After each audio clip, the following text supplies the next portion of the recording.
What is going on, guys? Welcome back to another episode of Halftime with Bizzy. We have a returning guest on the podcast today, Gabe Follower. Everybody knows Gabe Follower.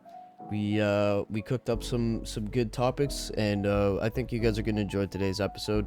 The first episode, we kind of touched a little bit more on him as a content creator and his journey through YouTube and content creating and all of that. But today we're kind of touching on more recent topics and more up-to-date topics.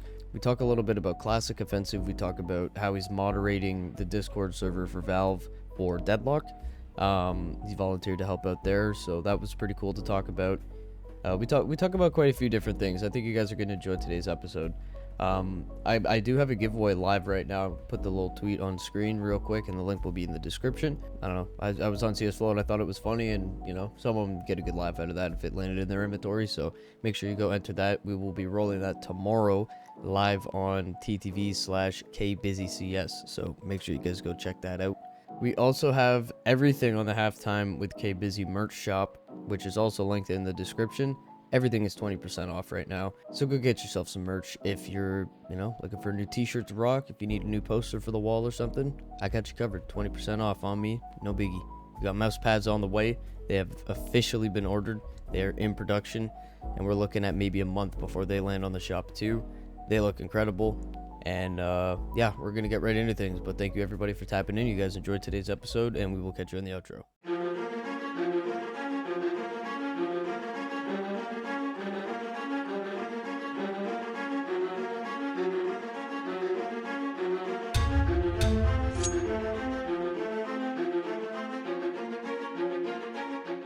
But yeah, man, it's been a while since we last had you on the podcast, and a lot of people were pretty stoked to see that you were on the podcast. So thank you for coming back a second time. The first question I have to bring up right away, because I just find it funny what people think of you sometimes. From the time that I've known you since I've been on Twitter, like you find all of these little things that point toward future updates and these little clues as to what we should maybe be expecting at some point in the future. You never really say, like for Charms, for instance, you never say, oh, they're coming out, October 2nd. You never say a date. Yeah. You just say that you found this and you're bringing it to people's attention. So I was reading a Reddit post a while ago, and it was essentially saying that you were a schizo and you claim to be an expert. And, I've seen people on Twitter talk about how you're full of shit with your findings and the files and stuff. I find it incredibly funny because numerous times in the past, you've been indicating things that actually happen. And I don't know how people get this idea about you. And I don't know. I just wanted to get your thoughts on it because I think it's absolutely ridiculous. Well, as you mentioned, there are clues. There are no leaks. There are no like actual data mine stuff. Because most of the times, what I do is just basically go through. I think we already talked about it on the previous one. That's I basically go through old update and compare it to the new one, and that's it. And I'm trying to find clues on what may come in the future. Um, about other claim, well, obviously you have to be a little psycho to do this kind of job, this kind of content, as I do, because I mean almost all of the Valve community, Valve creators or creators related to Valve community are a bit either autistic or ADHD or like psychos in a good way. Because you have to spend like days of researching and finding stuff. There is a different mindset in my work and like in others' work who does the same thing for other Valve games. So I think it's fair to say what this guy claim. And I'm never told anyone that I'm like an expert or like I am the guy who like have insights inside Valve that can speak for the company. Basically, what I do is just find clues and then speculate based on them because like I just find it interesting. So that's pretty much it. Yeah, This like guy is not wrong. He's not wrong, but like he means it's in a negative way, but like I can agree with him. But like, what's the problem with that? That's I don't see a yeah. problem with that. I don't understand because I've seen people call it like they're like, oh, Gabe Follower's retarded, and he's saying this is coming to the game, and this was 6 months ago, and it's not in the game. And then I see something like that, and I'm just like, okay, well, I remember him posting about the charms, and at the very bottom of baggage there was the little control panel, right, and it had a key in it with the little charm, which was Yeah, yeah, obviously Valve being like telling you without telling you this is happening in the future. You as well brought this to our attention, never set a date because you don't have the date, you don't know the date, you're not like some yeah. insider, but at the end of the day you were right. We didn't have charms next week, but we had them in the following months. And I don't know, I just find people that say that you're stupid and stuff, I just think it's incredibly, I don't know, it's just stupid because they're just Well, not right. yeah. The problem is that we knew about keychains back in 2017, I guess, because they worked on keychains even before all of the other games introduced charms like keychains. And in 2017 in CS:GO, we had like a reference of possible keychains that mentions like AK-47, like the sugar skulls, the grenade keychain, and as a concept, keychains existed for like almost 8 years inside Valve, inside CS team. So I believe like everything we see in the files will be either released sooner or later, or it will be scraped and recycled as a different concept. Pretty much nothing that is developed inside Valve gets scraped completely. They almost all of the time they reuse past like developments for something new, but they change it a little. They think of another way to introduce them, and like that's how Valve works. They don't have too much resources to create new stuff all the time. So basically, if they come up with something and it won't be released in its way that it was intended, it'll be most likely recycled for the future updates. This episode of Halftime with K Bizzy is brought to you in part by Pricempire.com. Pricempire.com is absolutely loaded with essential tools for any skin enthusiast. Whether it be their blog, their price comparison app, the trending deals, or your personal inventory tracker, I mean, Price Empire really has it all. Pricempire.com is trusted by more than 1 million users on Trustpilot to ensure everybody that it is a fair and legit website. Pricempire.com is linked in the description. Go step your skins game up today. Yeah, for sure. So I just wanted to get that out of the way, but I had to ask that because I just think it's interesting. But anyways, in a more recent light, you just finished wrapping up the HLX video, and it's actually out now. I'll put the link in the description for people that are listening that might want to check it out if they haven't already. So essentially, what we're finding here because of you is there's potentially a new Half-Life game in development that you've been talking about on Twitter for months now, and then now you just uploaded today's video. So, for people that kind of want to understand better and might not know, strings and code and stuff like that, can you kind of explain briefly like what some of your findings actually mean? Well, it definitely means that another Half-Life game is in development, and we pretty much sure that this is a flat screen game. It's not a VR game. And we also know that based on Valve interviews and Valve's latest videos in the documentary about Half-Life 1 and Half-Life 2, that Valve are back in the development of the game and they're pretty positive about how things going on. Um, so I think that like in about um, like in 2019 something changed inside Valve after they understood that they are gonna ship another Valve game. At the time, it was Half-Life Alyx, and they actually managed to do that. I think they believed in themselves once again. That they are like they can do games and they can do something that will resonate with the community. And also, I think that another factor that helped with them is that Valve started hiring way more people than it was before. And basically, right now, Valve is full of new bloods, Okay. of new employees that basically grew up working on mods for Valve games or like just playing Valve games. And they are really Oh. passionate. They're really passionate about this community because like they are a part of this community. They are not the people who created these games, but they were a part of this community before, and it was always a dream for them to work inside Valve. Not for all of them, but I'd say for lots of the newcomers inside Valve. That's interesting, and, I'm pretty sure this has been a pattern that Valve has kind of followed for quite a long time. People that work on mods for their games, they acknowledge that and say, "Hey, Yeah, you know what? Come and work for us. Like, you know what you're doing, we can yeah, only make it better." yeah. Well, they stopped doing that. Not stopped. They like paused doing that for about 8 years after 2012 and until um, like 2019 maybe.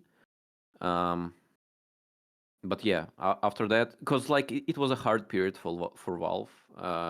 They had a lot of failures in terms of developing games. They scraped a lot of possible concepts for like dozens of games, Mhm. and they were pretty much depressed about it. And at the same time, they focused on the hardware part of Valve and Steam part of Valve. But I think that was a good investment since they spent like 5 to 10 years doing their tech related developments, and right now they have a good spot in terms of VR and good spot in terms of handheld devices. Yeah, for sure. Uh, so yeah, and right now we know that they're considering doing like a console style or like PC style device, not a handheld. So it was a good investment for them. So they spent like 8 years not doing games and doing like other things. But in terms of the company development, it was a good thing. Like long term, it'll let Valve to stay relevant even without making games. But at the same time, I think it all also helped the situation because they can split the teams as they usually do. And right now, Valve are passionate about games again. I'm not sure about like Counter Strike. I cannot explain what's happening with Counter Strike. Maybe Deadlock and HLX affects Counter Strike team a bit. Um, but yeah, like old Valve is back. It happened pretty much because of the newcomers inside Valve that like opened Valve's eyes on the gaming industry once again. Yeah, it could be a really good and bright future again for Valve, and hopefully we can see some good updates coming out with CS eventually, but, just to have some more Valve classic games come out would be awesome. If you think so, if you think in this direction, Deadlock is the first unique Valve's IP after Half Life. I mean, yeah. Because like Portal is not their concept. It was developed for the by the another team that Valve hired. Dota is not their concept. Counter Strike is not their concept. Left 4 Dead is not their concept. Uh, and yeah, their only concept are basically Ricochet. Then it was Artifact. Dota Underlords, also not their concept since this was Dota Auto-Chess. And now Deadlock. Maybe I skipped something, but pretty much only the only IPs that actually were developed inside Valve are Half Life and Deadlock.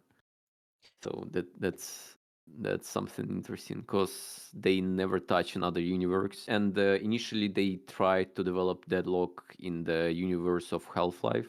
Oh, wow, that's Um, interesting.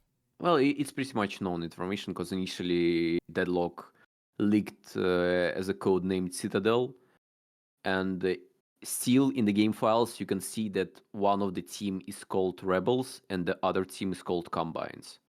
Okay. So it's pretty much known that the game was initially inside Valve's Half-Life universe. Well, maybe we'll see a crossover, a Dead Side Half-Life crossover of some kind, maybe new heroes or something, or new map that's maybe skinned kind of like Yeah, Half-Life. Who knows? yeah. Maybe some skins for characters. Sure. And alongside the HLX findings, you've also been working with Valve for Deadlock, which I think is really cool and be a really cool thing to talk about.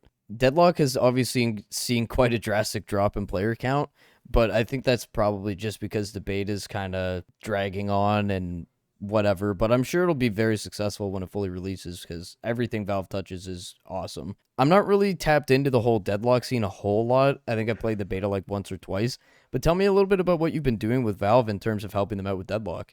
Well, first of all, I think I should state that I'm not working with them. I'm not in any way affiliated with them. I'm not getting paid for that. It's basically I'm just helping them as a volunteer role inside Discord. Oh, it's I a just help volunteer them. work. My bad. My bad. Yeah, I just help them with Discord and managing the community stuff. Okay, I So gotcha. it's not something that I should be paid for, because it's just me being passionate about the game and me trying to help the game be in a better state, especially in terms of the community. And I really liked the idea of Deadlock, and I hope that it'll like manage to actually gain traction in the future. Right now, so you mentioned that the player count is dropped, but to be honest, the fact that it got like this big is a mistake. It should have been like that. It shouldn't have been like that. It's pretty much in still early alpha. It's not even beta. It's not open yet. You have to still manually invite people inside the client by pressing a button, then writing their email.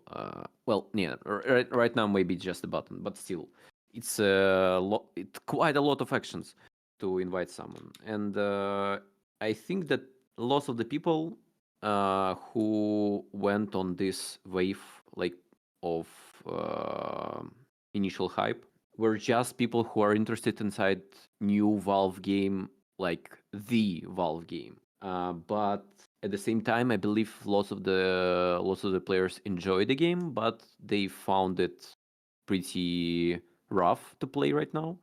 So they just backlogged it for the future until the game will be in a better state.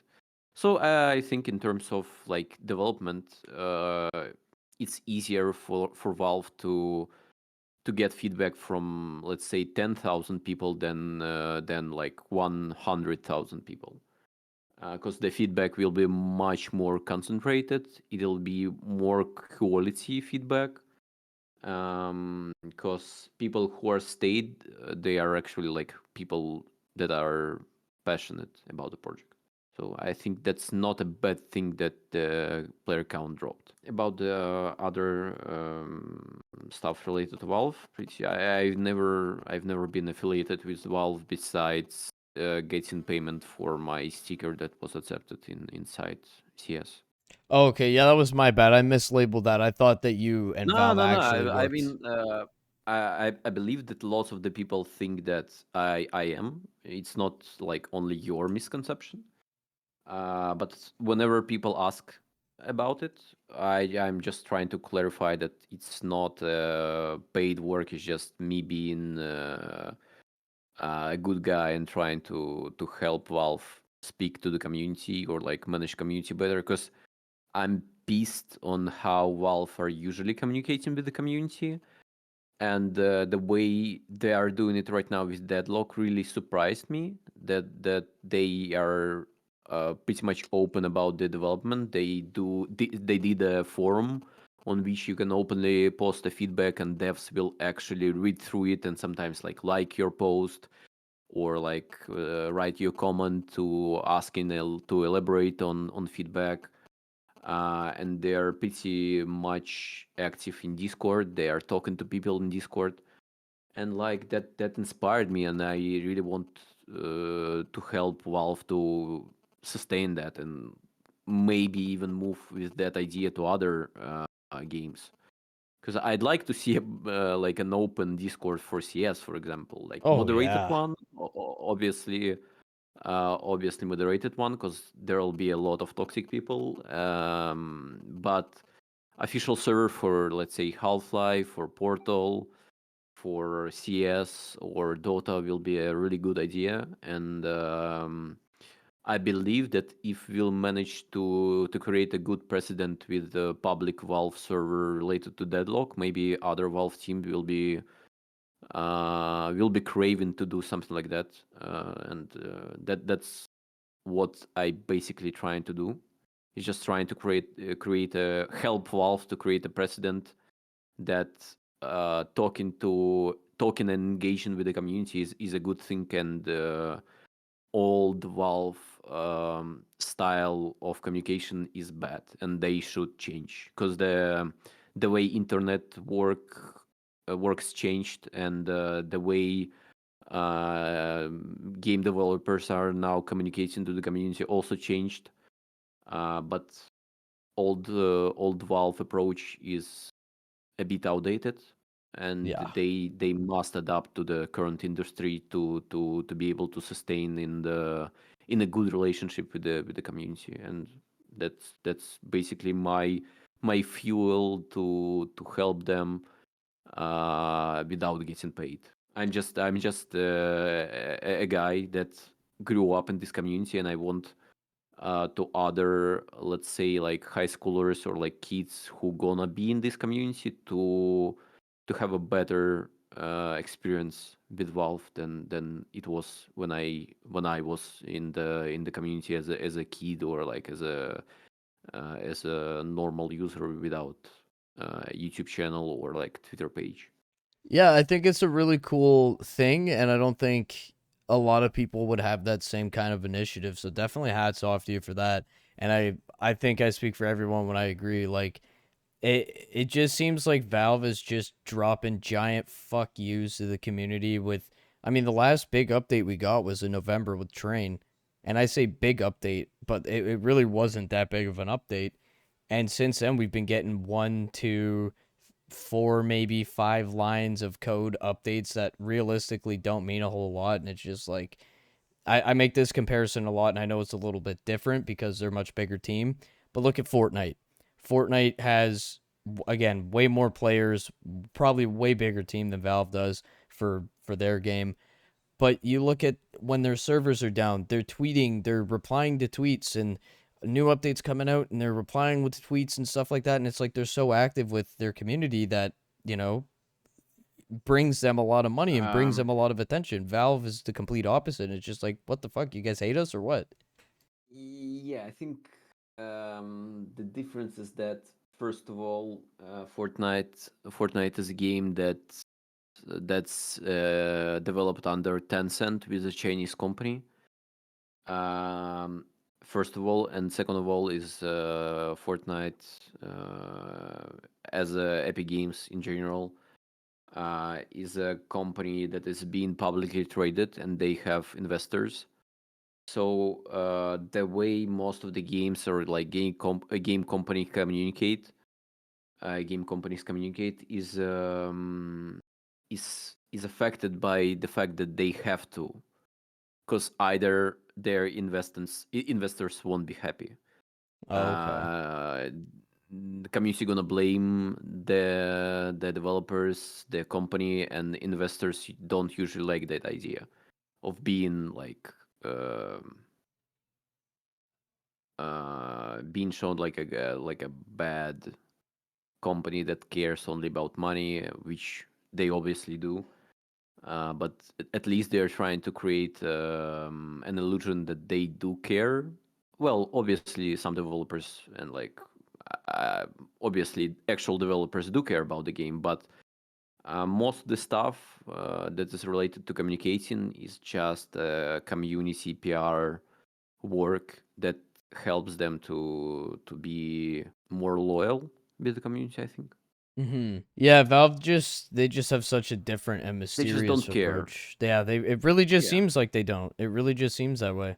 This video is sponsored by Skinvault.gg, a trading site that makes upgrading your inventory easy. When you get to Skinvault, log in and add your trade link, and it's as easy as that. Simply select the skins from your inventory and choose what you want to trade them for. And of course, if you're looking to sell your skins instantly, Skinvault features a convenient cash out section. When you're going to cash out, make sure you use the code Bizzy to get a free $10 bonus as well as a 35% deposit bonus on top. And if you're lucky, you might find golden tickets which give you free balance. So head over to skinvault.gg by clicking the link in the description and get yourself a free $10 and a 35% deposit bonus all on me.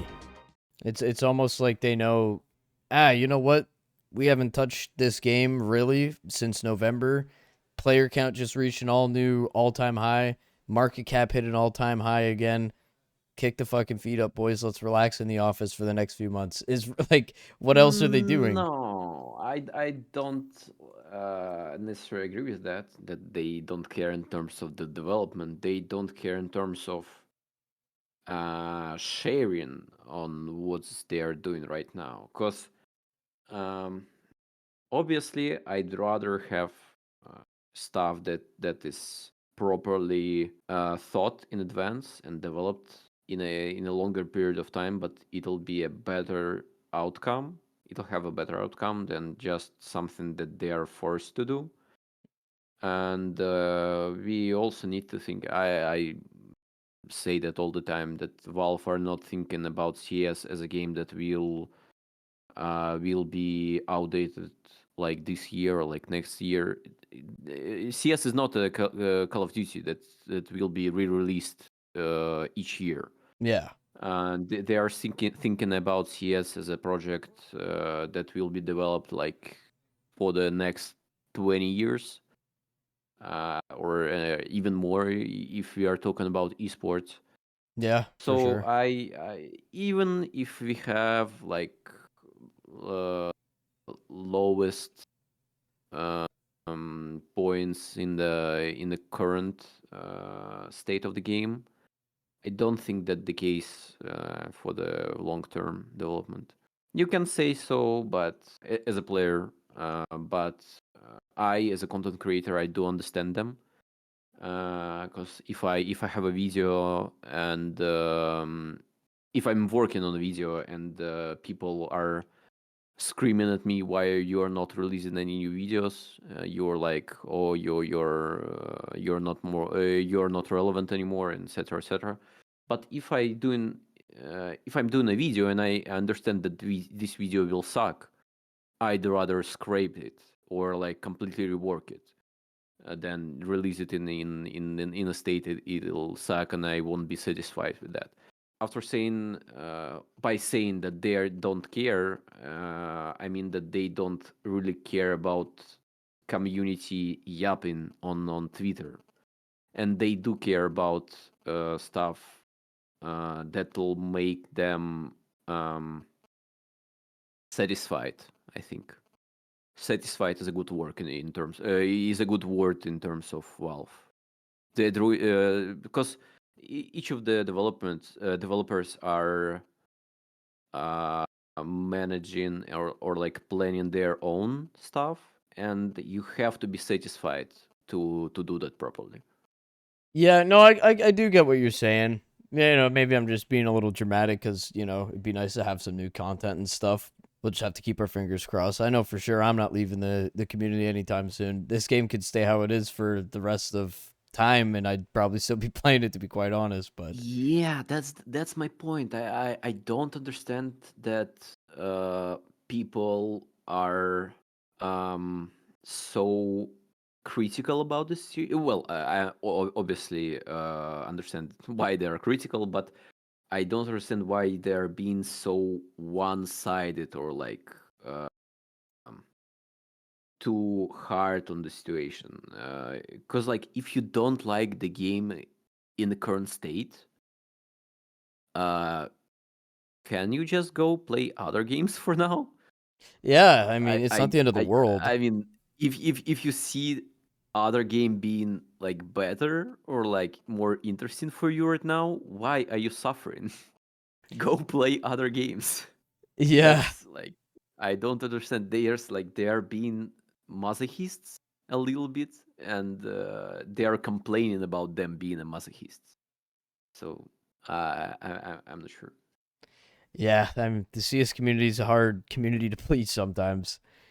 But another thing I wanted to mention too, I wanted to talk about a more recent news, the classic offensive mod. I mean, just a mess of a situation trying to get this thing released. And I know I can speak for both of us when I say the beta testing has been incredibly fun, and I feel really bad for Zool and his team for not being able to release this, and they just keep dealing with setback after setback.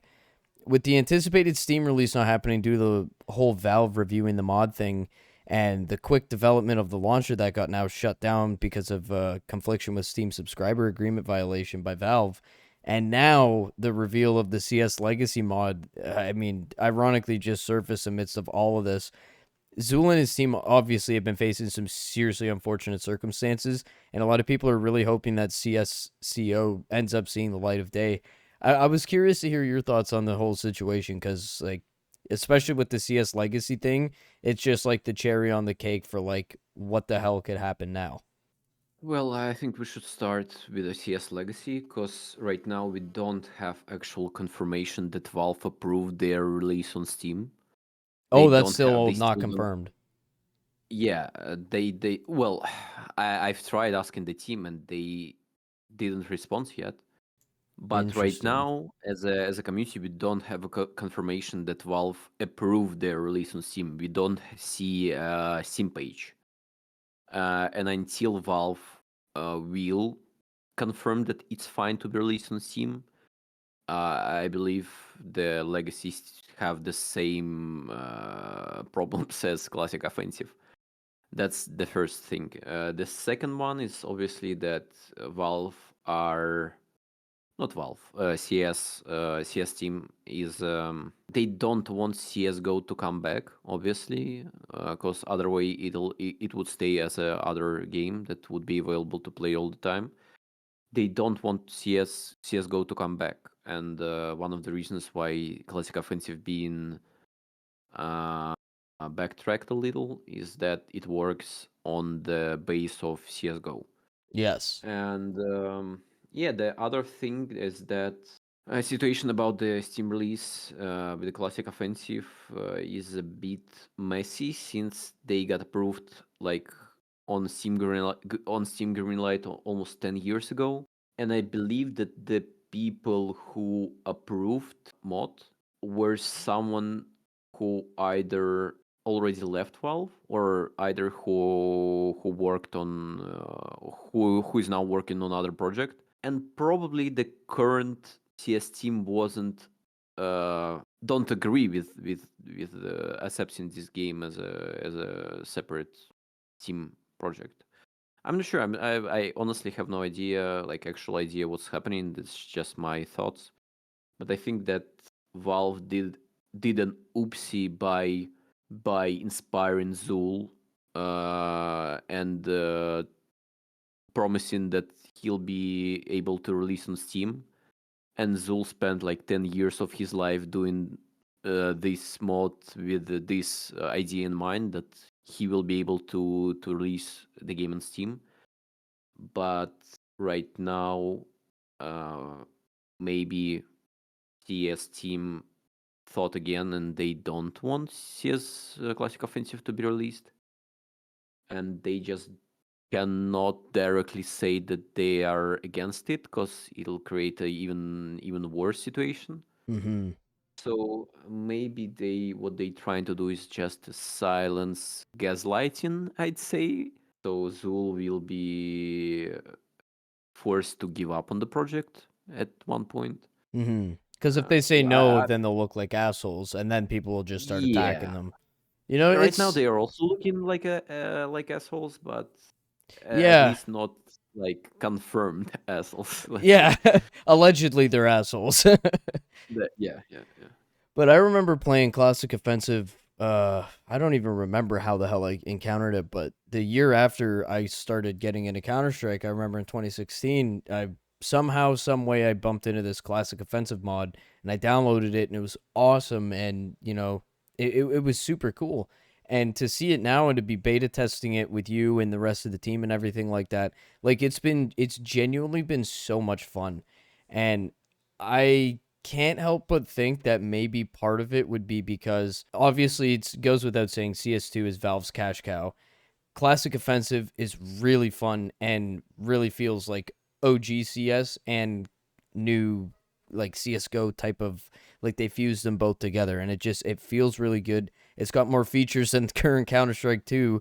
So I don't know, is this some way of Valve protecting their player count for CS2?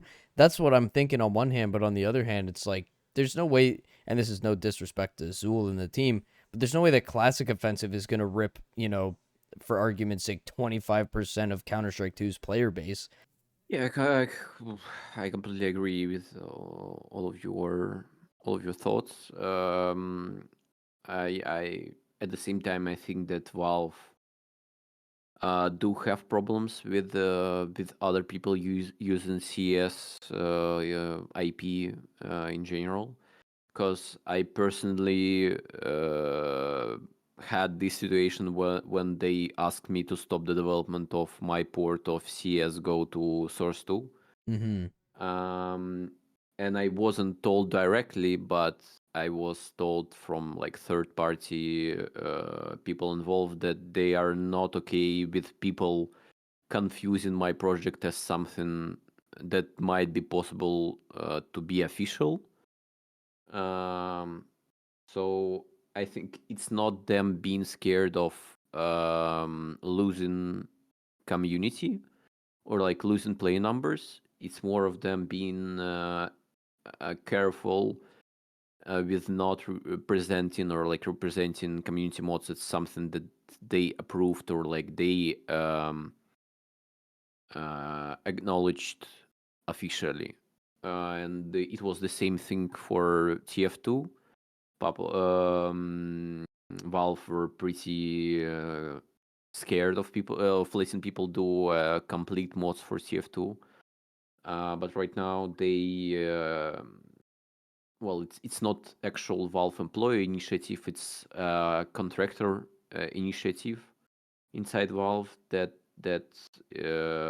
not forced, that did a lot of work to explain and work his way to allow Valve do emotes for TF, and Okay. he also helped shipping an SDK for TF to let people develop more and more efficient mods. Um, I'm not sure if it'll be the case for CS, since TF2 is a bit is a game that stopped development, and Valve obviously won't support it anymore and won't release big updates for that. Only cosmetics.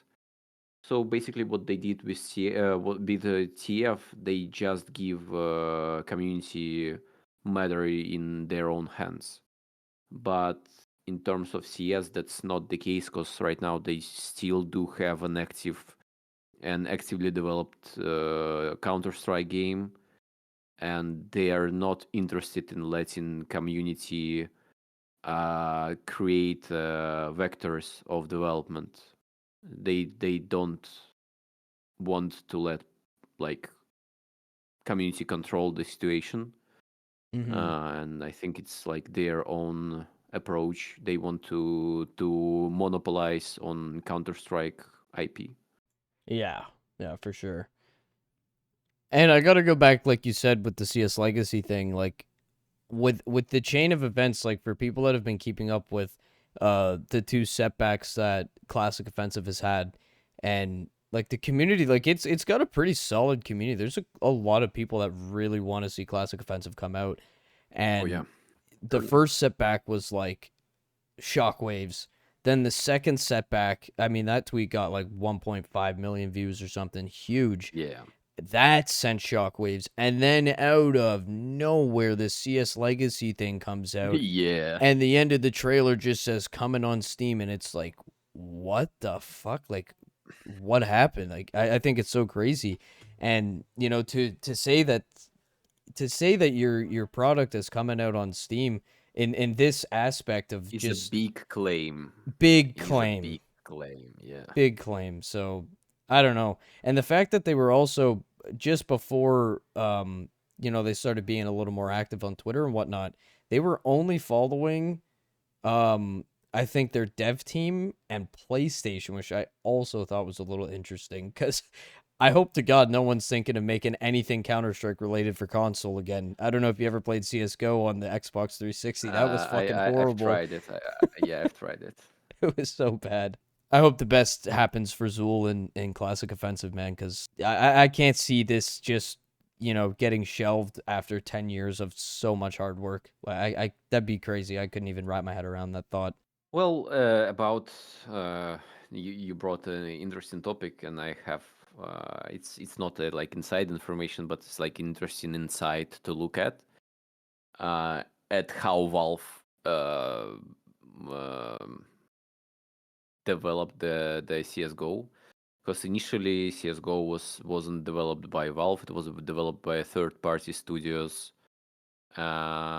which is mostly Hidden Path Entertainment, I think. And it was developed just as a source port for consoles, as you said. It wasn't developed with the idea that it'll be the next Counter Strike for the next 10 years. It was just a temporal port of CS to consoles. And after that, they had a plan to release Counter Strike 2.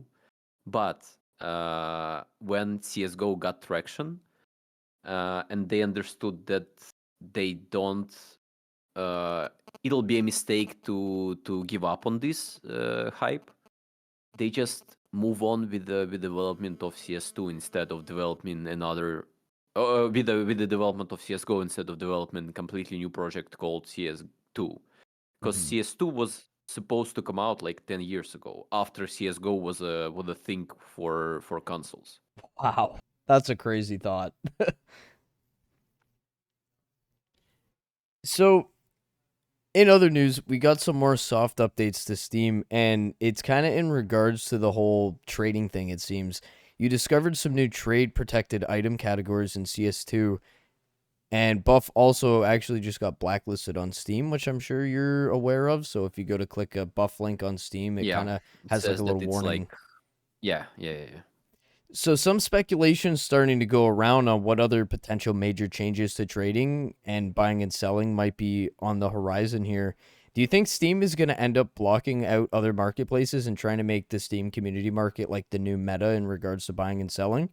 Well, obviously, Valve are not interested in existence of other third-party marketplaces, and Mm-hmm. especially like skin opening sites and gambling sites.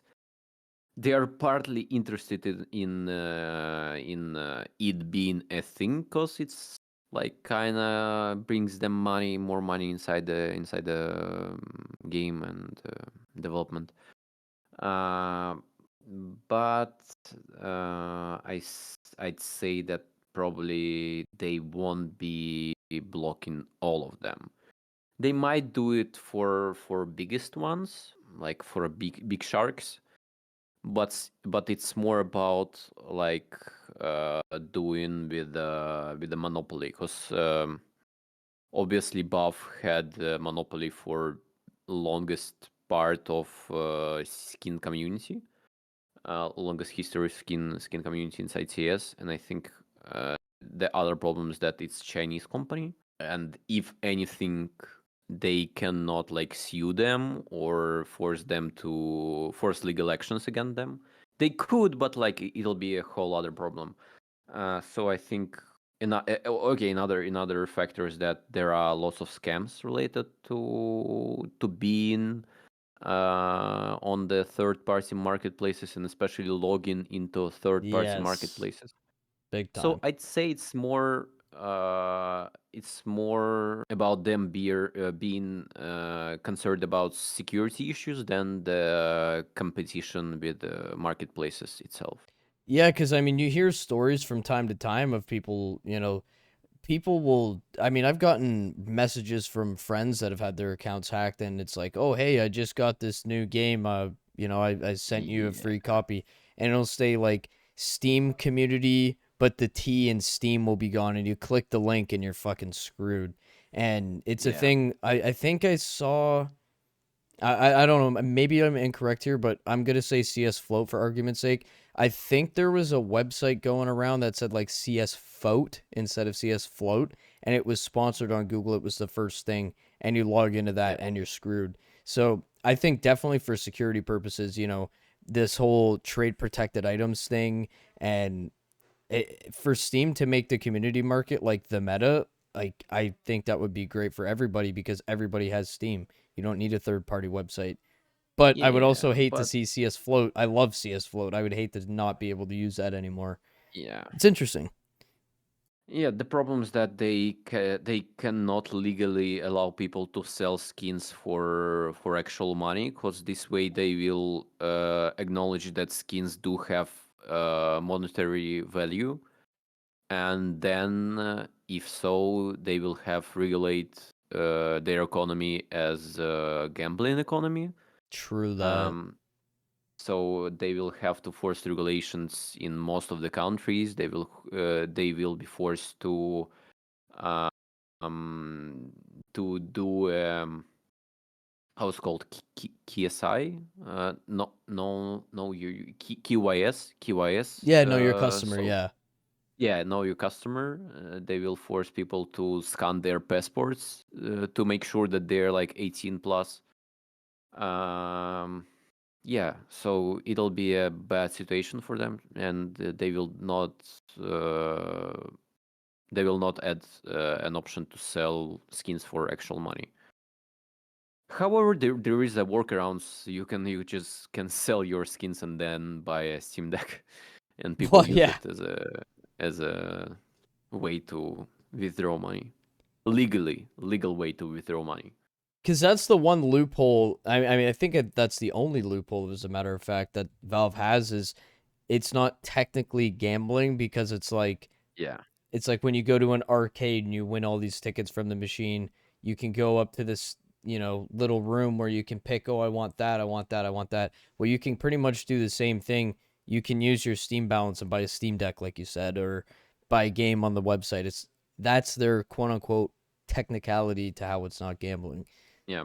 So another thing I wanted to talk about too is CS2 also just recently hit a new all-time high. When it comes to player count, 1.8 million people. Like, I don't know about you, but I find this pretty interesting. Like Valve, like we were kind of talking about earlier, they haven't really been giving us any notable updates, or they haven't really been giving people a reason to come back and play the game if they've been bored of it or whatever. And Train has dropped last November, so that's kind of the last major update that we got. Why do you think that we are hitting new all-time high player counts and new all-time high like market caps for the skins? Well, obviously, I have no actual idea as like something that I can verify. People speculate that it might be because of the bots that are farming inside the matches. Mm-hmm. But you can also argue with that if you would go on a site that tracks data from current matches, and it shows that even in its peak with the 1 point, let's say 7 million players at the current time, there will be only like 10,000 people playing deathmatch. So even if there are bots, it's like only 10k out of 1 million, let's say. Um, I honestly I have no idea. Like you can try to explain it, but in terms of the skins, obviously, I think people are. It's just the market in general, current market in general, being silly because like crypto falling down, like actual how's it called? Like stocks and stuff like that. Yeah, stocks falling down, and I think that the last approach or like last option that people have is to invest into skins. And because of the depression, they just started. Okay, fuck it. I'm gonna buy skins then. And Makes it's like sense. it gets that snowballing effect. I think that's the main point. That first of all, the situation in the markets, stock market in general, is bad, and the crypto market is bad. And then people start seeing a trend that sees skins rising, and Mm-hmm. then more people started seeing that this is a trend, and more people hopping on this train, and it's like snowballing, snowballing, snowball. But at one point, it'll obviously crash Oh, for because sure. that's how it works. CS skins shouldn't be considered an investment. Yeah, it's super interesting too, and I don't know. I love talking about skins and how much their monetary value is and stuff like that. I Yeah, remember back in the day when 2016 was. I started playing late 2015, but in 2016 I got my first knife. I think it was a Falchion knife Safari Mesh field tested, and that thing yeah, we was all had those. $70. And if you look at it Yeah, we now, it's all had probably like those. Yeah. how much? Let's see. Out of curiosity, Safari I Mesh would say Falchion, 200 or like, yeah, something like that. Falchion Safari Mesh field tested. Lowest one selling for $204. Like Yeah, yeah, that's as a, four crazy. times basically. Yeah, And speaking of updates and stuff like that, with your findings recently with the whole trade protected items and just the fact that we haven't really been getting a whole lot of updates in general, Valve's been pretty radio silent and they've been known to kind of be radio silent for X amount of time and then boom, just drop an absolute bombshell on the community. Do you think that they're kind of, setting themselves up for that same sort of thing again right now? Like, what do you think about a future update? Do you have any idea? yeah. So my understanding is that is why we still haven't got any updates in the last few weeks. Is that starting next week, Valve are going on the vacation, uh, and most likely they are considering that releasing a big update just because the vacation might be a problem, because people don't want to be bothered with a potential problem while they are like resting Yeah, for sure. somewhere. So I'd say they might be planning it to release after the vacation ends, right after the vacation ends, because obviously they had some stuff planned, and we knew that for a long time that they are planning to allow people to do a keychains. It was already like for a month, I think. And since they haven't managed to finish the update before the vacation, they just pushed a thing that was ready, which is like keychains, to let people to like create a catalog of possible keychains. And maybe, well, there are also leaks that they gonna add community made items inside um, Armory. Oh yeah, yeah. uh, and basically what they are doing right now, I think they are preparing, or like they scheduled an update for let's say next month, or like end of next month. I have no idea how much time they will rest, but they also pushed necessary update to allow people to create keychains and notify them that you should start working now. So after they'll come back from holidays, they will from vacation.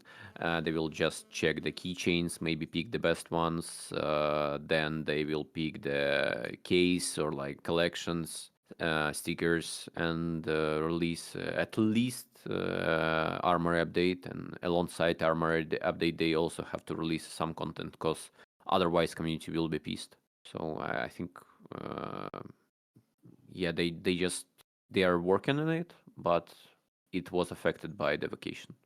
I mean, that theory makes a lot of sense because they wouldn't push some huge. Imagine, for argument's sake, new armory pass. I don't know. We'll call that the major update. They just put all new skins in the armory pass, and Yeah, maybe they did tweaks to a certain map or something, and then they go on vacation and yeah, something's hugely wrong. breaks. Yeah, Yeah, breaks that exactly. recipe for Because right disaster. now, yeah, right now game is a pretty. It has problems obviously, but it's in a pretty stable state. Yes. And if you push something, there is a potential that something gonna like blow up. Uh, so yeah, that's basically what I think. What's happening right now? They just don't wanna fuck things up even more and Yeah. be on a vacation at the same time. And I want to say too, 3 Clicks Phillips was spotted in San Francisco on vacation. Coincidence? Who Well, knows? it's not a vacation. I think it's he was visiting the GDC. Oh, okay, Um, okay, okay. yeah, cause 3 Clicks is from England or Scotland. I'm not sure. Uh, but GDC is in America, so that's that was pretty surprising that he went to America just for the GDC. I'm not sure if it's related to Valve in any way. Probably not.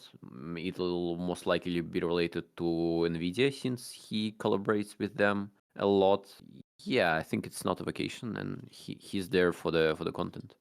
Oh, okay. No, I guess that would make more sense. I'm just maybe that was the copium taking over. But when you see I him mean, yeah, start no, T no, no. posing, That's yeah, yeah. That. Yeah, obviously, like that's the best situations that were in the past when each time he went away from his home PC, and they would release an update. It was hilarious, and I oh think yeah, that would be funny if they would do it this time also. But I guess next time. yeah, and that's the one thing that Valve's marketing is just so funny. When it's working and we're actually getting something, it's so funny. Like 3 Clicks Phillips out there T posing on a stupid rock, and we get a huge ass Yeah, Counter Strike update. But yeah, yeah, it's funny when it works. But yeah, that's pretty much all the questions I have for you, man. So again, like I can't thank you enough for making a reappearance on the podcast. And I don't know, I thought it'd be kind of fun to pick your brain at some things that have been happening recently, and kind of keep up to date with the current news. And you're a pretty smart guy, and a lot of people value what you have to say, including myself. So glad that we could do it.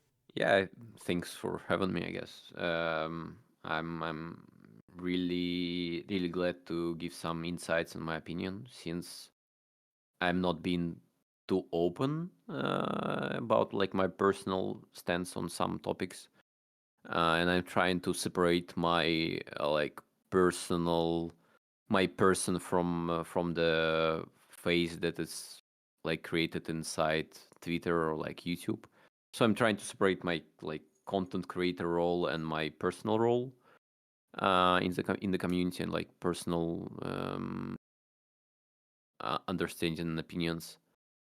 Um, so yeah, it is funny to speak about it with the community. And now I'm always trying to answer questions so like in Twitter or in the comments. Um, uh, maybe I'll do something in the future to fix that and like talk more publicly and casually. I have no idea on Twitch or somewhere else. Yeah, that'd be Uh, cool. but but for now, I'm glad that I can just talk to someone about it, and he'll do all the job like you do for me. I'm just yapping, and yeah, it'll be released somewhere. It'll be cut down and polished, and I'm just yapping. It's the best thing. I just yapped for 2 hours, and I'm happy. Alrighty, guys, and that's everything for today, man. I hope you guys enjoyed today's episode. It feels like just yesterday I was talking to Gabe Follower on, the first episode of the podcast, but we had him back on, and it was super fun, and yeah, he's just easy guy to talk to, very smart guy, and very very knowledgeable too. I think he picks up on a lot of things that most people don't really recognize, and what he was saying about Valve preparing for maybe a big update and saving it until they come back from vacation. It's stuff like that's why I love Gabe Followers, because a lot of people aren't really thinking about stuff like that, but he is. And I mean, when he has a thought like that, like, it makes sense. So he's a really good guy to talk to, really good guy to listen to, and he's wanting to talk more publicly about you know, him and his thoughts and stuff like that. So I guess this is like, you know, one of his first platforms to maybe do so. So it's an absolute honor to, you know, be able to share that with him. So yeah, thank you guys all for checking it out. I hope you guys enjoyed. If you haven't seen the first episode, make sure you go and check that out. And we will tap in with you guys next Friday. Till next time, everybody.